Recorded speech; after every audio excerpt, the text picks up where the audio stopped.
Ushimo. Ushimo.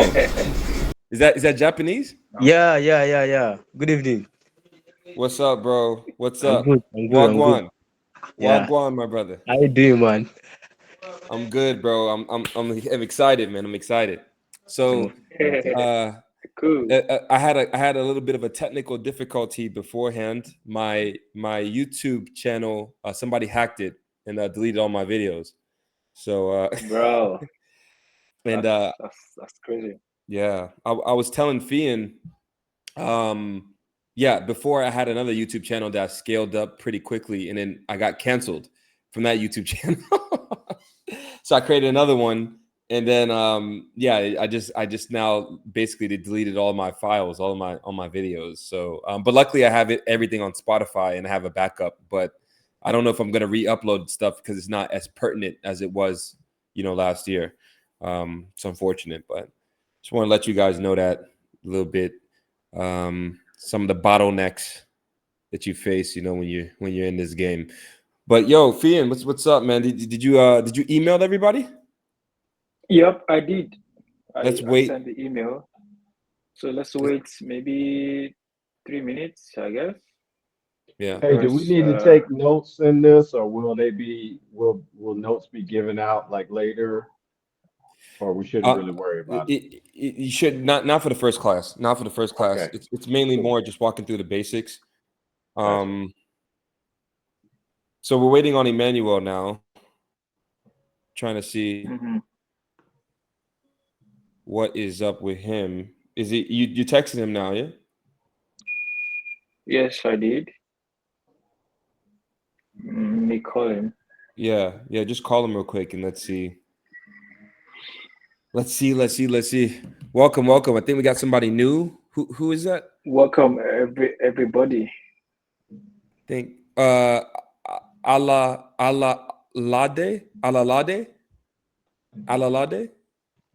Am I saying that right? You're I trying, don't bro. know.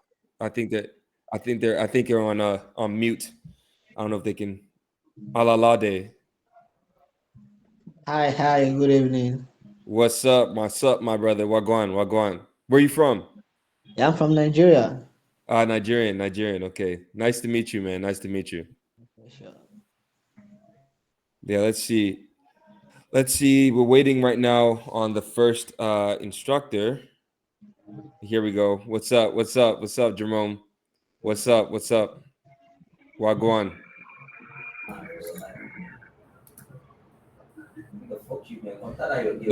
Let's wait like a little bit. Maybe like 5 more minutes. Then we'll maybe we just have to start. Um, Okay, so hi guys. Good day, Vandross. How you doing? yeah. What's up? Yeah, What's up, Leonard? I'm good. So when are we starting? You're teaching the first course, correct? Yes, I am. Okay. All right. Yeah. Perfect. Let's just wait like 3 more minutes. All right. Or we wait for more people to join. And then yeah, we can go ahead and get started. You got the Yeah, Firefly on, yeah. right? Yep, it's on, bro. It's on, but we're good to go. Okay, cool. Because we got to send that up to, who we got to send that up to. So All right. So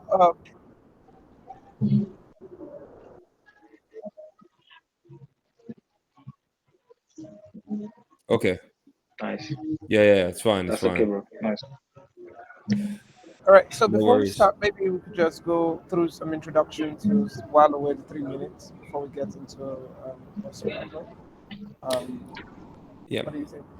absolutely. Let's we'll start with the instructors. So that's me and you, Landry, and then because Emmanuel's not here yet, we can just go with me and you. And I think Finn, are you teaching a course or no? No, not yet, bro. Okay. Not yet, Yeah, not so yet. it's me, Landry, and Emmanuel. Okay, cool. Okay, so Landry, you Yes. can go first, then I can go, then after Oh that, no no no no! Come on, definitely you go first. okay. I didn't want to do the allow me to introduce myself. My name is Hove, but I guess I guess Yeah. it's what I'm Well, gonna have to do. yeah. So Yeah, for those who don't know me, yeah, my name is Vandross Idiake, and Nigerian American, and so I guess I could start a little bit, just tell you guys a little bit about myself. So I'm a U.S. Army war veteran, and I also run a blockchain consulting firm where we help with B2B and B2C portfolio structuring, restructuring, pitch deck analysis, and I partner with Stanford. So I help them with pitch deck analysis and research too as well in the Web3 space. I've been in the Web3 industry for it's almost been 5 years now. Damn, it's almost been 5 years now. So that's a little bit about what I do. I also run a podcast too as well. You guys can check out after this. I'll leave a link in the Telegram where I give free, valuable information from industry experts across the Web3 and AI space, and basically free alpha. So if you guys want that free alpha, you can definitely check that out too as well. And yeah, I'm also an author too as well. So I wrote a book called "Hey Bro, I'm Just Trolling." And the entire point of the book was to sort of question different societal constructs from different angles and viewpoints that I thought people may not be looking at. And me and Fian, I don't want to say me and Fian decided to start this Web3 Academy was because we saw there's an education gap in the entire, Pan-African space, right? Where people aren't getting the right information and the right skill sets needed to progress. So we thought we could help fill that void in one vertical, and the vertical we decided to choose is Web3 because the one that we have the most experience in, the one that we have the most connections in. So the goal of this course is to help to link people within the diaspora and people within the continental part of Africa together to learn about new emerging technology, get the requisite skill sets. And then the final step is once the requisite skill sets are acquired, to bridge those people that are skilled with the employers in the West, and so that people can get paid a good amount of money, so that way they don't have to leave the continent of Africa, right? And that's the entire end goal of the entire course. And yeah, so this is what we plan to try to facilitate. And I'm super passionate about educating and teaching. And one deal now that I'm about to close with one instructor is he's going to be teaching, just to give you guys a little bit of heads up, a little bit about the course curriculum, which we will be sending at some point to you guys via the Telegram group chat, is the cybersecurity blockchain course, right? And I think this one is very, very important because if you guys don't know, Google, if you guys haven't paid attention to the news, Google just bought out a cybersecurity company recently for $23 billion, right? So what that tells you is that cybersecurity is going to be the next wave, right? When you look at AI and you look at the fact that there's not enough cloud storage to go around, and they got to increase the capacity of that, which increases the security measures they need to take, right?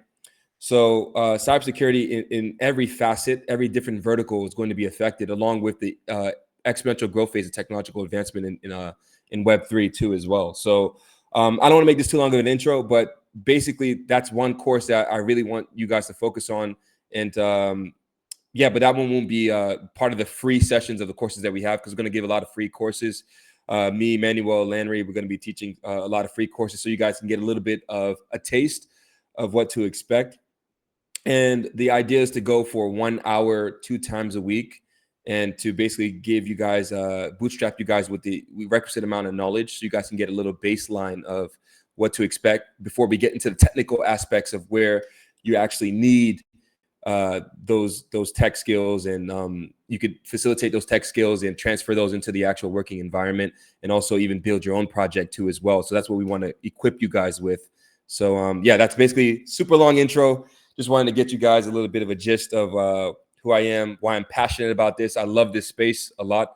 This is all I talk about. This is all I care about, because I think it can truly help to break the economic chains within the continental portion of Africa, and free us finally. So yeah, does anyone have any questions?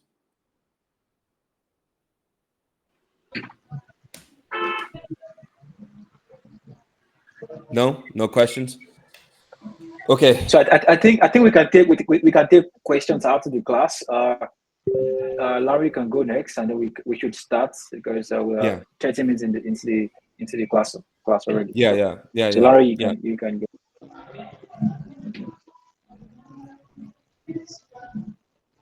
Landry, you're on Oh mute. yeah. Yeah. Yeah. All right, great, Vandros. Nice to meet you. Yeah. Great introduction, by the way. You seem to have a wealth of experience across different facets of life, not just the blockchain and the Web3 space. All right, good evening, everybody. It's a great opportunity to be here. Kudos to Vandros and Thea for putting this up. My name is Lanre Adiremi. Adiremi Lanre Victor, as I like to pronounce it. My first name is Larry, by the way, or you can choose to call me any of the names. Um, I've been in the blockchain space for give or take 7 years. I think since like 2017, 2018. Um, yeah, so I got into cryptocurrencies, blockchain space via crypto. I am a finance major, and the evolution of money is one thing that struck me, right? And if you understand how money has evolved over the years, it's for someone like me who studied it as a degree. You just literally understand that cryptocurrencies are the future of money. We're currently living in an evolution, like I often say this. We're living in an evolution. A lot of people are still going to write about this, but the people living in the evolution they do not understand that they are living in an evolution. So this sort of setup, this sort of sessions is what opens your eyes to see that okay. Sorry, there's kind of like a feedback coming from Shane. Sean, can you? Sean, could you take yourself onto mute, please? Oh, sorry. Yeah, Yes. yeah, Yeah. yeah, sure. All right. So these kind of sessions are what give people a clear out understanding that we're living in an evolution, and the right thing to do is to take advantage of that evolution. Do not be left out. Right. Else you would have to read about it maybe in the future where other people that have taken advantage of it are writing about it. Currently, I own a little blog on Medium where I write about cryptocurrencies, right? I don't know about you, Vandros. I know a lot of other people put out their ideas, put out their research online. Soon these things will be collected, it will be put into a textbook, right? And people will start studying it in school. We already have institutions that are offering cryptocurrency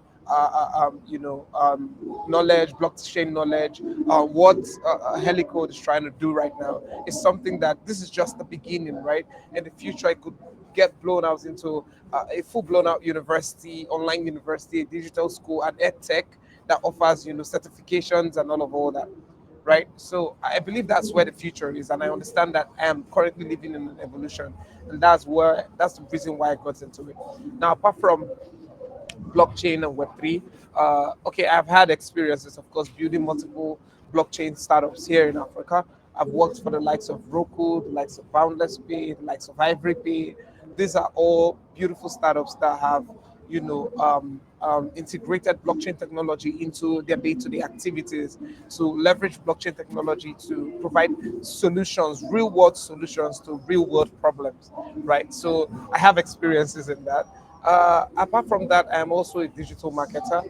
Not just a digital marketer, I am an all-round marketer. I do both digital and traditional marketing. I am also a part-time data analyst, but I'm not fully into that.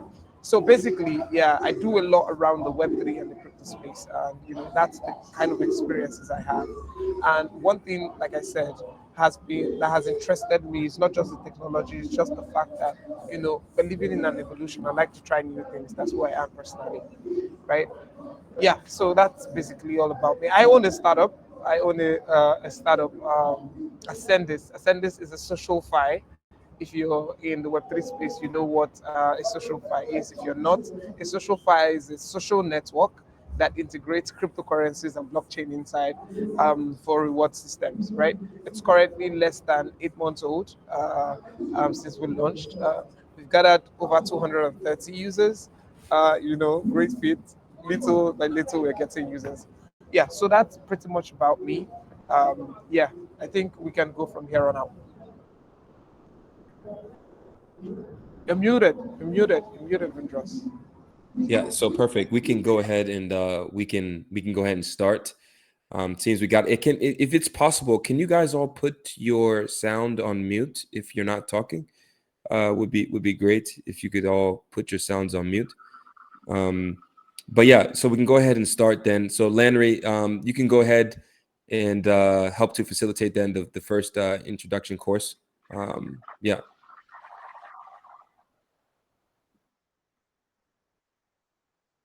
All right. Great. Give me a second. Let me pull up my slide. Just give me a second, please. Thanks.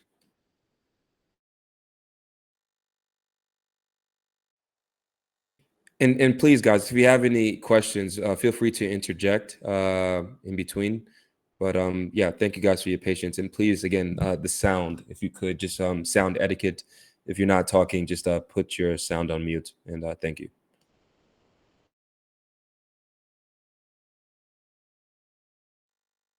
All right. So while I pull up my slide, if you're here and you already know about blockchain technology, can you drop an emoji or something? Let me know how the level I am going to take it to. If you already know, okay, you already know.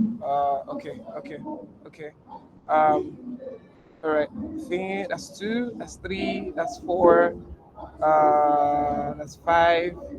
Okay. I think I should do. If you don't know about blockchain, or it still gets to confuse you, like you still get confused when you hear about blockchain, when you hear about Bitcoin, you just know it's built cryptocurrency, but you don't have like in-depth knowledge of what it is. Can you drop an emoji or just raise your hand? Let me see. Let me see the number of people we have here. Okay, Beatrice, that's one. All right, just one person.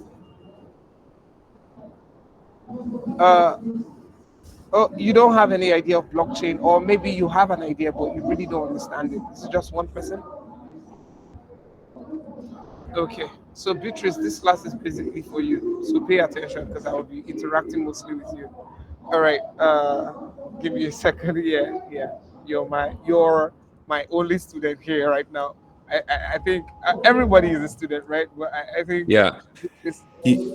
If you guys have questions while Landry is talking, you can facilitate them in the chat. So that way I can reply to your questions while he's talking so it doesn't interrupt the course, if that makes sense. You can give me a thumbs up if you guys understand what I'm saying.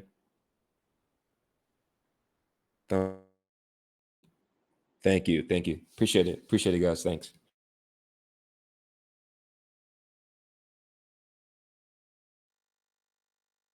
Landry, you're on mute. Yeah. I'm gonna share my screen right now.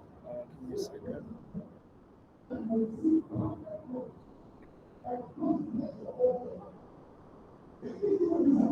Okay.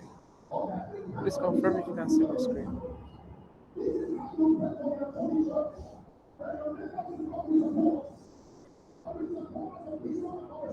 Please confirm if you can see my screen, please. If you guys could please confirm. Okay. All right. Great. Okay. So, like Van Dross and Fiin has initially stated, we would just be doing a basic introduction to blockchain.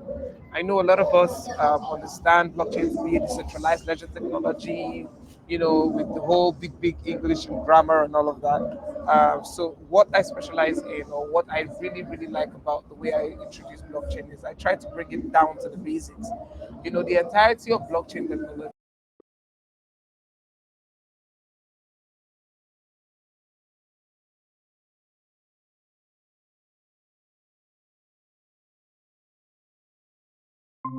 Yeah, it's on mute. Give me a second.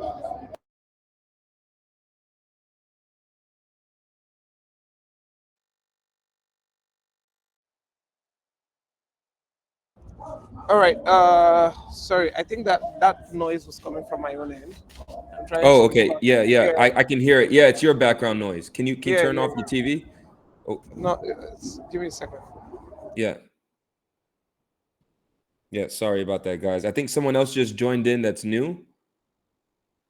Who is that just joined in? I didn't see. Was it Kush? No, it was. I just saw somebody in here that just came in just now. Was it Odun? Uh, I think it was Odun. Yeah, okay, Odun. Yeah, it okay, was him. It was him. okay. 1 second, guys. Just bear with us. All right, please confirm if the noise is lesser right now. Yeah, it's a bit lesser. It's fine. Okay, perfect. Yeah, we can go. All right, great. Okay, so I would like to apologize for that. So sorry about that. Okay, so going straight into it. Going straight into it.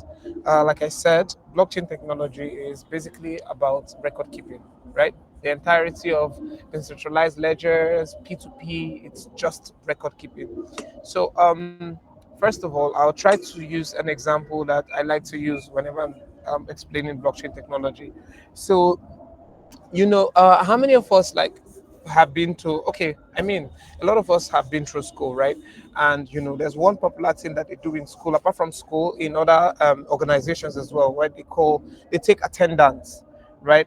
Where you write your name on a piece of paper. In the Nigerian school system, the university system, you write your name and you write what they call a matric number, right? How many of us, just drop an emoji if you know what I'm talking about? Let me be very certain that we know what I'm talking about, right? Your attendance, your name, your matric number. Okay, great, beautiful.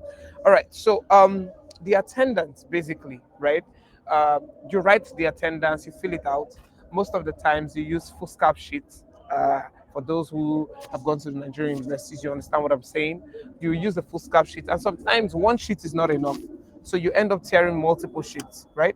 How many of us here have experienced a scenario where you write on those sheets and then during the process of writing, one of those sheets gets torn and it happens to be the one that your name is on it?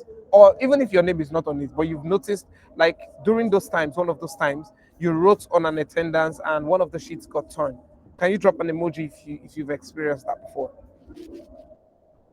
All right, great, beautiful.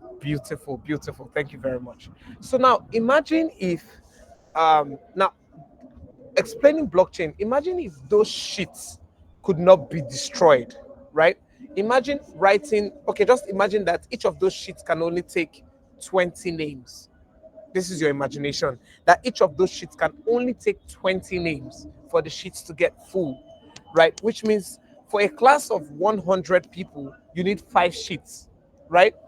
Now, imagine if after writing the 20 names, that sheet is placed into a scanner, right? Scanned, and copies of it are sent to all the course reps in your school, right? What that would mean is every single course rep, let's say you have 30 departments in school, every single course rep, 30 of those course rep has a copy of that first 20 attendance, right? Please walk with me and don't lose me. Now, imagine if after they send it to those people, the next attendance sheet that comes has to be changed to the bottom of the first one, right? That was uploaded. So it is like uploaded one after the other, such that at the end of the first sheet, the second sheet must be attached to it. Now, once the second sheet is attached, and it's like once the second sheet is full and is attached, the third sheet must be added to the bottom of the second sheet.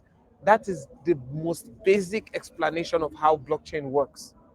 Now, for a blockchain network, each block can contain a certain number of data, right? Each block contains a certain number of data. Now, once that block is full, it is uploaded on chain and then distributed to all the nodes that are everywhere. Basically, they have a copy of it. And then the next block is changed to the bottom of the previous block, right? That is what forms the chain. That is why it's called a blockchain. Now, that's the most basic explanation that I can give in terms of what a blockchain is, right? So our objective here is to learn what blockchain is and how blockchain works. We're not going to use cases. That's why we have Vadros here. Is going to take us on some of all of that, right? So, like I explained, um, now this is the explanation that everybody likes to recite: the complex, decentralized, distributed, blah blah blah. You understand? It's a decentralized, distributed, and most times public digital ledger that consists of record called blocks that are used to record transactions across many computers so that any involved block cannot be altered retroactively without the alteration of all the subsequent blocks. Now, what this says is, now remember the example of the attendance that I used, right?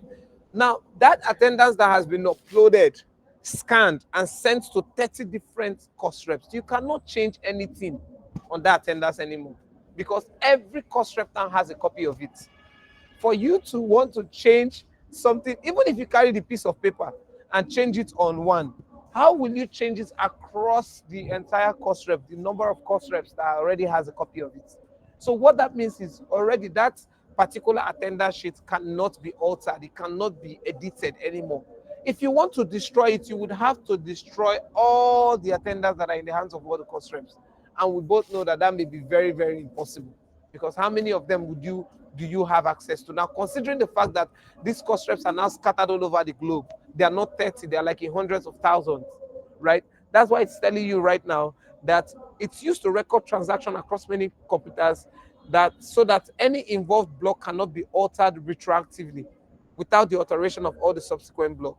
So for example, if you remember that I said you have to join the next attendance sheet to the previous one, such that it is linked together. So for you to be able to edit the attendance sheet too, you have to also edit, like you have to change the 3, 4, 5 and the 1 before it.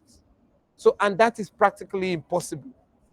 That is why blockchain is like the most secure technology when it comes to transaction recording. I don't know if at this point I've lost anybody. I hope I've not lost anybody. So remember I said, Beatrice, you're my #1 student. So please tell me if what I have explained so far, if you understand it. Just drop an emoji. Great, great, great, great. Thank you very If much. anyone's confused, please Yeah. text in the chat, like I said, and I can do my best to answer your question. So yeah, for anyone who's confused so far, because maybe the way he explains it may not be the right way or the best way for someone else to learn, because everyone learns differently, right? So Yeah. the entire point of this is to make sure people understand the information. So Yeah. So please, Thank if you. at any point I lose you, or if at any point you think I should come back on something, please just call my attention, right? Call my attention and I'll be back ASAP. All right, great. So back to what I was explaining. So this is basically what a blockchain is. There are blocks that are changed together in a chronological order, right? So the first one coming before the second and coming before the third one. So it's basically like a block exists. People try to fill it up with transactions. Once the block is full, it is sent, like uploaded on the blockchain, validated, and then it goes live basically, and then it is recorded. Um, all right, so blockchain technology was first outlined in 1991 by Stuart Haber, two researchers, and two researchers who wanted to implement a system where document timestamps could not be tampered with, right?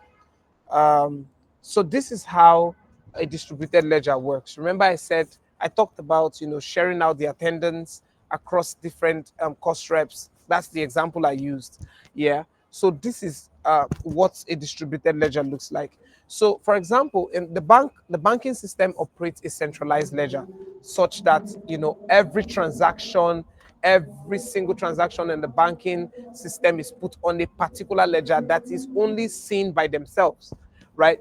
As you the way we are right now, you can't walk into a bank and tell them you want to see their ledger. Nobody would answer you, right?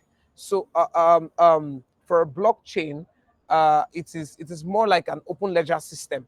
For a bank, everything, the records are kept inside the bank. So that's why some transactions can be altered, some things can be changed. If you have a promiscuous bank manager, he can tweak up some things on the ledger to change some figures, and that's how most of these people commit in-house fraud, right? So what I'm trying to say is, if you look at the bank ledger, you see that every single bank, especially in the Nigerian banking system, I'd like to use the Nigerian banking system, is very flawed, because every single branch of a bank relies on the main bank, right, for records and their transactions and everything. That's why sometimes you can go into a bank and they'll tell you they have network problem. It's not like MTN is the network that they have issues with, or Glo, or any network service provider. No, it's their system from the central or their headquarter that's having issues. So they cannot access the data that they need from the central or from the headquarter to operate, right? And because of that, the entire service of the banks across the state, across the nation, or across a particular region would not have access to that service. Now, but for the blockchain network, because each of these records exists like independently on different servers scattered all over the globe, right? Even if one server is down, there are thousands and hundreds of thousands of other servers that are ready to feed you that information. For example, you can see here that in this example, there's only one server, yeah, the centralized ledger. But in this example, there are four, and this is just an example. There are four different ledgers, and these four different ledgers are interconnected such that if one has issues, you can still connect to another one and get the information that you're looking for. That is what makes up a distributed ledger. I already talked about the bank transaction, technical issues. I mentioned technical issues just now. I talked about fraudulent activities, which, has to do with hacking. I didn't talk about high transfer charges and transfer limits, but we already know that, right? You can't just wake up today and say you want to send $100,000 abroad in the Nigerian banking system. It's not possible. EFCC would even be brought in so that you would state out your source of wealth. Then that's not even the problem. How much charges do you get to pay for sending that amount of money? If you're sending using USDT on the blockchain or using cryptocurrencies, you can pay as low as $2 to $3 to send that $100,000. But if you're using the traditional banking system, you pay up to 2%. I don't know. I've never used the traditional banking system to send that amount, but I know it's thereabout. You have to pay a huge amount of money from your money for them to process that money, right? That transaction. So let's move to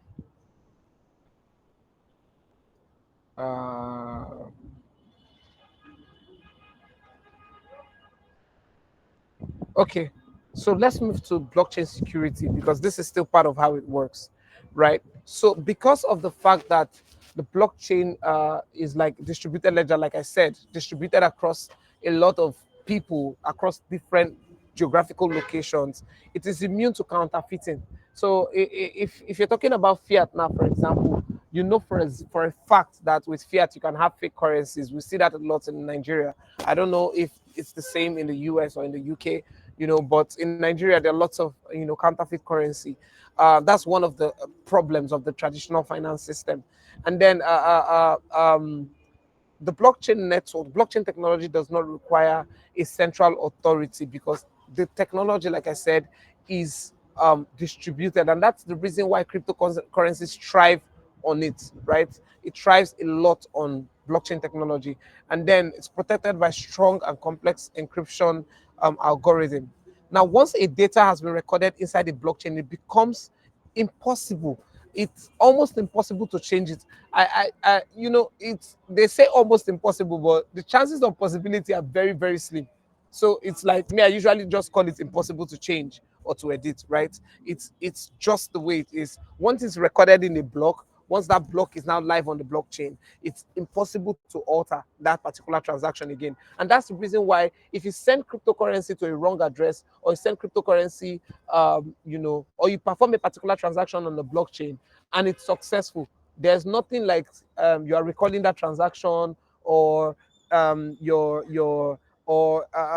you're trying to reverse that transaction. In a banking system, you can literally reach out to your account manager and tell them to reverse the transaction, or you can get a court order. But in blockchain, it is not so. A successful transaction is successful and cannot be altered. That's why, that's one of the reasons why it is very, very secure. Now, this is the last point I'm going to touch up before I pass over to Vandross. So in a block, there are three things that are very, very important, right?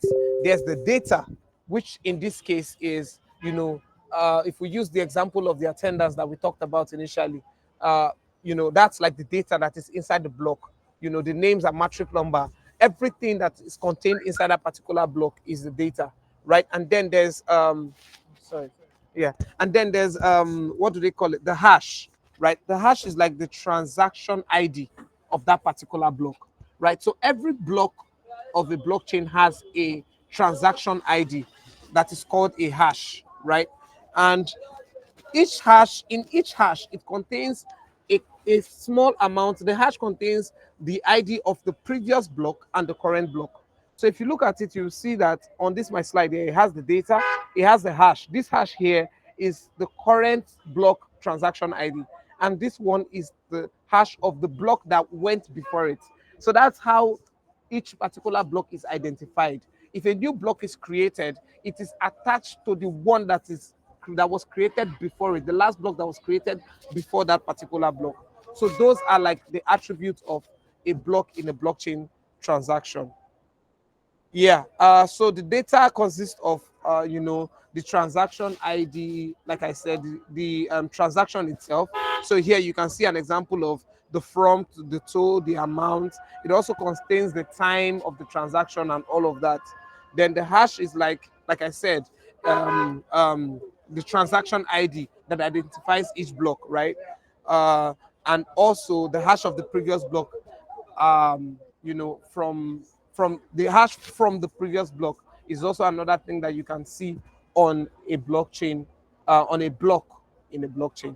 So yeah, I think that would be all from my own end at this point. So I'll be passing the mic over to Vandross, so you can take over from this point. Thank you very much. If I have questions, I'd like to take questions. Yeah, I think if anyone has, someone raised their hands. yes, Alala did. someone had a question.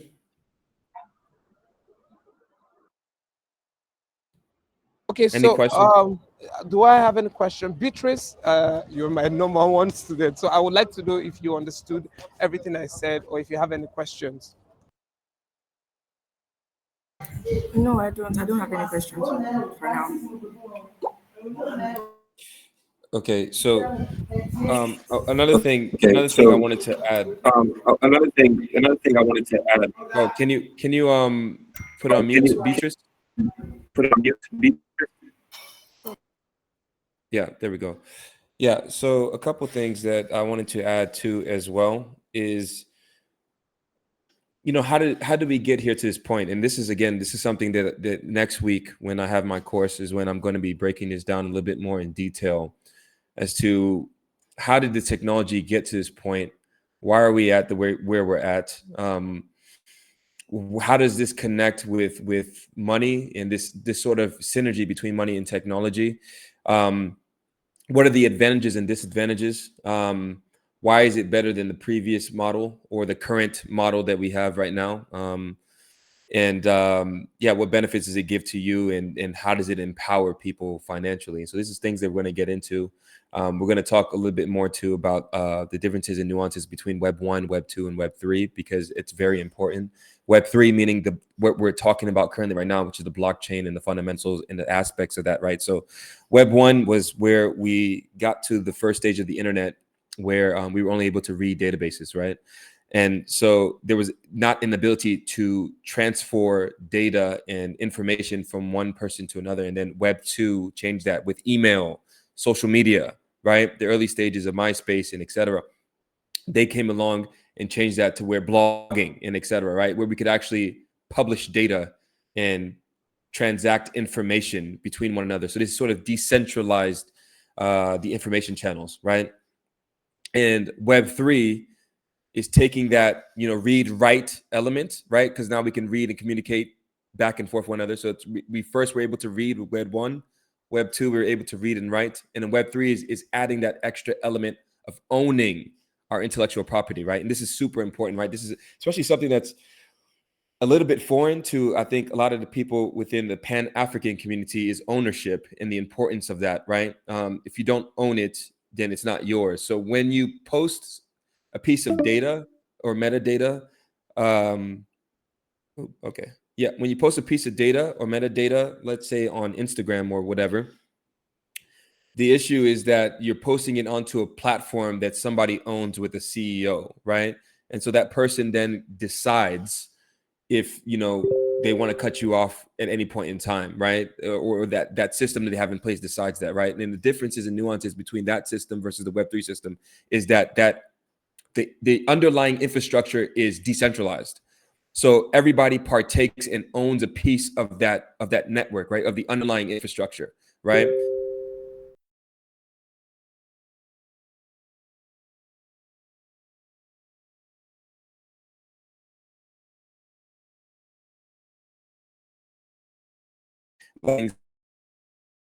Right? And miners are just basically people that are able to verify transactions on the blockchain, right? That he just explained. So the blockchain has three elements, which is the sender address, the receiver address, and the amount that you're transacting back and forth with one another, right? And why this is important is because if you don't have a way in which people can verify the amounts that are going in and out, then those amounts can be corrupted, right? And that's basically how to simply put it.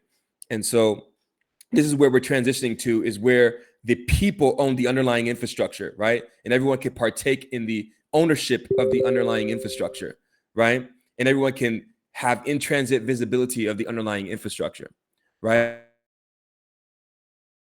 Owns everything. Instagram owns everything, right? So they decide and make the rules, and you just have to abide by them. And then out of nowhere, your account can get deleted, like what happened to me when my YouTube channel got canceled, right? So this is basically what Landry was trying to explain. I'm just a little bit expounding on that a bit. But yeah, if you guys have any questions, someone raise their hand.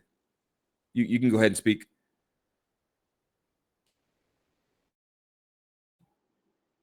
Who raised their hand? Somebody raised their hand. Or was it by accident? Yeah, it could be by accident. Okay. Yeah.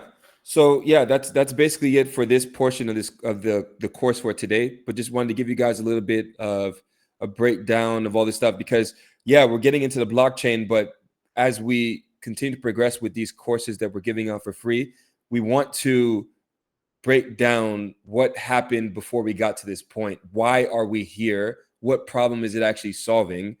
Outside of just making money or the stuff that you see online, what is the actual underlying infrastructure of the current model that we have right now in Web3? And yeah, so I hope that gave you a little bit more of a detailed breakdown of where we're at and where we're headed. We're headed into self-sovereignty and ownership. So in the Pan-African community, we need to understand this, right? Especially in the continental part of Africa, ownership is an issue, right? Who owns what? Who owns our lands? Who owns our mines? Who owns our data, right? Most African countries don't even own their own data, right? And this is very, very important, right? Because through ownership, you have leverage, right? And so you're trying to relinquish the control from the centralized entity, right? And decentralizing that control into the masses, right? And that's the entire point of the technology. And I hope it makes a lot of more sense to you guys, a little bit more clarity moving forward. Tomorrow we have another course. Emmanuel is going to be teaching it. What is he going to be teaching again, Fian? Okay. Let me check. So he's going to be taking us through. Can you hear me? Yeah, I can hear you.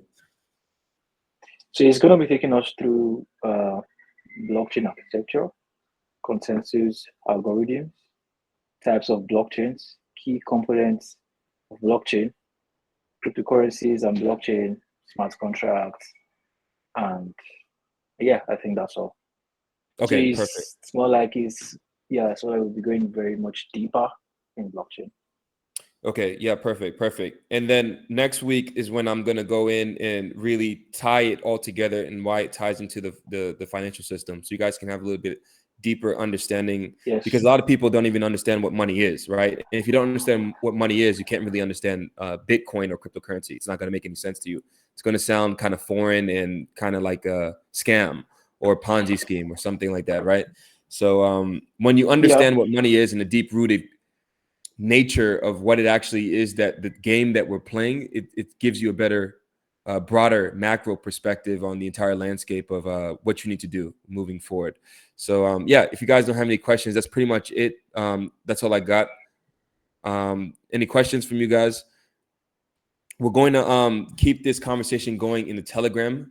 So We'll probably try to come up with some form of homework for you guys, give you guys a little bit of maybe a quiz or something like that. We'll come up with that, as we proceed. And I just want to say again, thank you guys so much for showing up, man. This is exciting times. I'm proud of you guys, and I'm glad that you were able to join in and we can do this together, man.